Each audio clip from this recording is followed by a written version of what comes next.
What is going on, guys? It is Wrestlelamia here, back with another video. Join us now as we look at this week's edition of Raw, as well as the wildest news stories and rumors you need to know, including bad news for Seth Rollins, Brock Lesnar returning to WWE, a former WWE star not returning at the Rumble, Hulk Hogan saves a woman from a car wreck, Cora Jade out for months, why Raw used a different set last night, Jinder takes it in his stride, and much more. Be sure to subscribe and hit that notification bell for daily wrestling videos, and follow us on Facebook for exclusive lists. Also check out our new website, Wrestlelamia.com. As always, we won't recap the show, but just look at the good, the bad, and the downright ugly. As always, we start off with the good as number 1, plenty of love for women's tag division. The 2 women's tag matches in one night and backstage build-up for one of them? Well, fans of the WWE's women's tag team division had to be in heaven as Triple H continues to elevate the women's tag division. Fans even saw the women's tag team champions, which is good as they seem to have disappeared following their title win. If Triple H can start building up the women's singles undercard, fans could be in for a real women's revolution instead of the marketing campaign they've heard for years.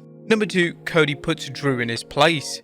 Drew McIntyre's confrontation with Cody Rhodes was played to perfection as Drew played Cody's opposite number, a gifted but flawed wrestler who seems more focused on complaining than winning. The American Nightmare put Drew in his place both by exposing his constant complaining and by differentiating himself from Drew by showing his love for the game and the fans. Cody's connection with the fans is surreal at times, and it was on full display last night. Number 3, R-Truth making bank for Judgment Day. R-Truth was making bank for the Judgment Day, which apparently impressed Damian Priest to consider R-Truth's value in the group. Well, things probably aren't going to end well for R-Truth, but so far it's been an enjoyable and hilarious ride. Please WWE, give this story as much exposure as possible. Number 4, no done, no problem. Kevin Dunn is officially gone from WWE, and fans can already see the difference in how WWE presents its shows. For example, the fresh style of hype videos and backstage segments are an improvement over Dunn's work, which is impressive as Dunn's hype videos were always one of WWE's strong points. The hype videos and backstage segments are cleaner and more importantly better edited so they don't drag out. This is big for the WWE because they had too many stars and insufficient time for everyone to have lengthy interview segments in the ring. Number 5, Rhea vs Becky confrontation was epic. Kudos to the WWE for making last night's long-awaited confrontation between Becky Lynch and Rhea Ripley an epic event. While the WWE could have booked Rhea better while it waited to make this match, Rhea vs Becky is going to be a true clash of the titans, and this promo was perfect in setting the stage for the inevitable WrestleMania match. Number 6, Xavier is back.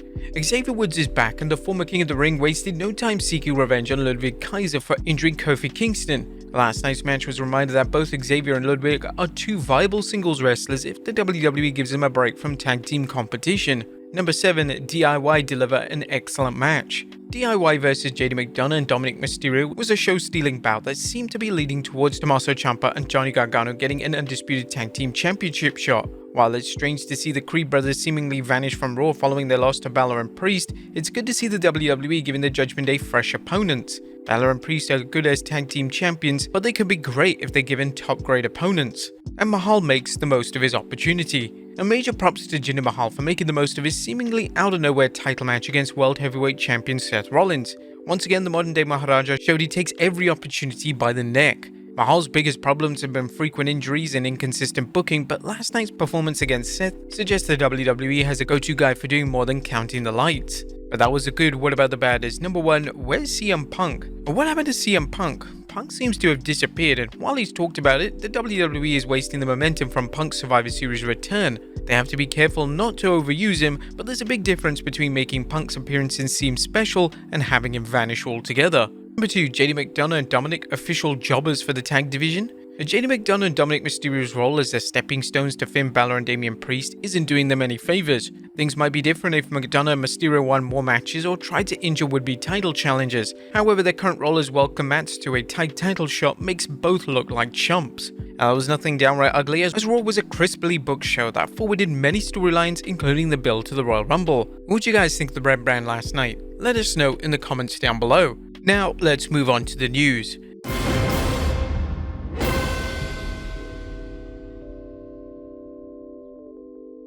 Our first story looks at bad news for Seth Rollins. The top of today's news is a report that the World Heavyweight Champion Seth Rollins may have injured himself during his title defense against Jinder Mahal. PW Torch's Wade Keller is reporting Seth Rollins suffered a legitimate injury to his left leg in his Raw main event win against Jinder Mahal. Multiple PW Torch sources backstage at Raw say that he was helped into the back and eventually put weight on it. He was walking on his own but with a definite limp. He will be further evaluated to determine the severity of the injury. Dave Meltzer commented on the Wrestling Observer Radio saying, "I just know that he's Seth getting an MRI. Basically, I was told it could be something minor, it could be something worse. We won't know until the MRI results come back." With rumors that the WWE was planning to book Seth Rollins vs CM Punk at WrestleMania, you can be sure the WWE will be scrambling to change plans if Seth can't compete. We're hoping the best for Seth and hope that it's nothing too serious. Next up, a former WWE star not returning at the Royal Rumble. A potentially bad news for Naomi fans who were hoping to see a WWE return occur at the 2024 Royal Rumble match.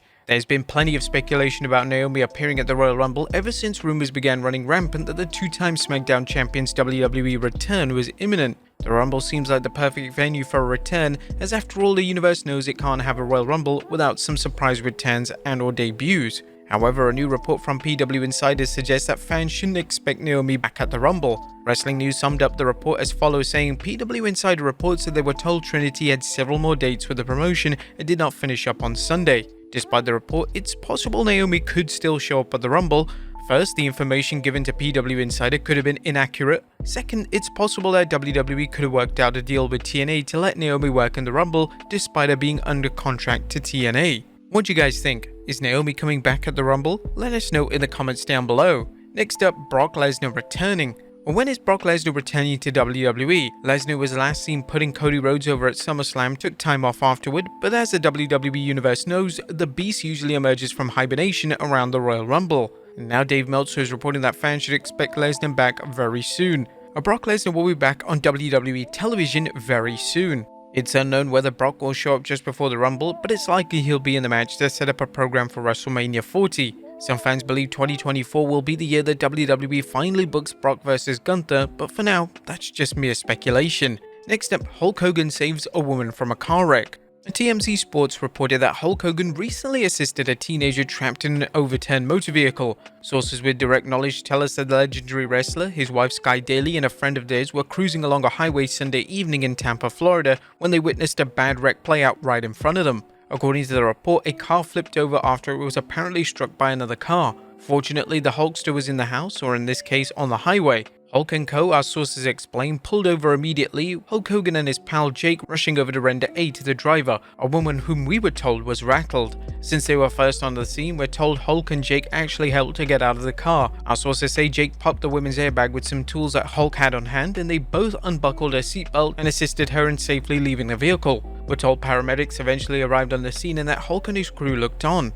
The Hulkster tweeted about lending a helping hand, or in this case, a pen. The crazy part about the teenager that flipped her car was that without a knife to puncture the airbags to get her out, an Indian Rock's Christian ballpoint pen came real handy to pop the bags. Thank you God, all is well even now. Amen. Now it sounds like Hulk and his friend Jake were in the right place at the right time. Next up, which Judgment Day member fought for R-Truth? R-Truth's current storyline, where he's trying to join the Judgment Day, has provided plenty of laughs, but apparently it wasn't going to be a long-term deal. But that is until a member of the Judgment Day lobbied that WWE make it happen. During an appearance on Busted Open Radio, R-Truth revealed which member of Raw's Rogue faction thought a program with Truth was worthwhile. I will say Damian Priest. He was like, bro, we should keep you around. This thing is working. He actually went to, I think it was Hunter Triple H, and the writers, Damian Priest fought for it. What a massive W for Damian Priest. Next up, Cora Jade could be out for months.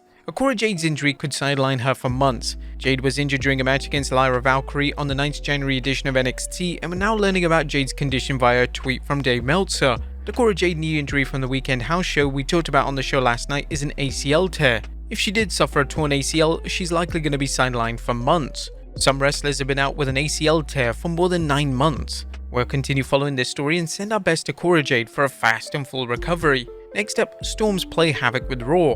The recent wintry weather affecting much of the US played havoc with last night's Raw from Little Rock, Arkansas. Not only did the wintry conditions keep many fans from attending, but it forced WWE to use a smaller set for Raw. In addition, travel conditions proved tricky for several WWE superstars including DIY, Indy Hartwell, and Candice LeRae. Nevertheless, the WWE superstars overcame cancelled flights and drove to the show, making it in time for their respective matches. DIY's Johnny Gargano tweeted about their odyssey, saying, "The past 24 hours have been a wild ride for our travel crew and family.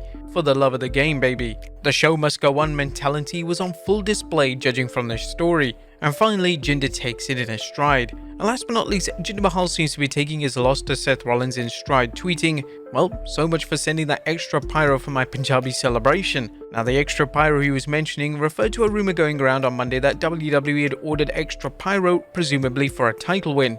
Mahal certainly capitalized on the publicity surrounding his title shot, beginning with the buzz created by AEW President Tony Khan's meltdown on social media to Mahal getting a title shot and continuing with this match. But there you have it, folks, our look at Raw as well as the wildest news stories and rumors you need to know. Be sure to leave a comment down below, and I'll see you next time with some more wrestling content.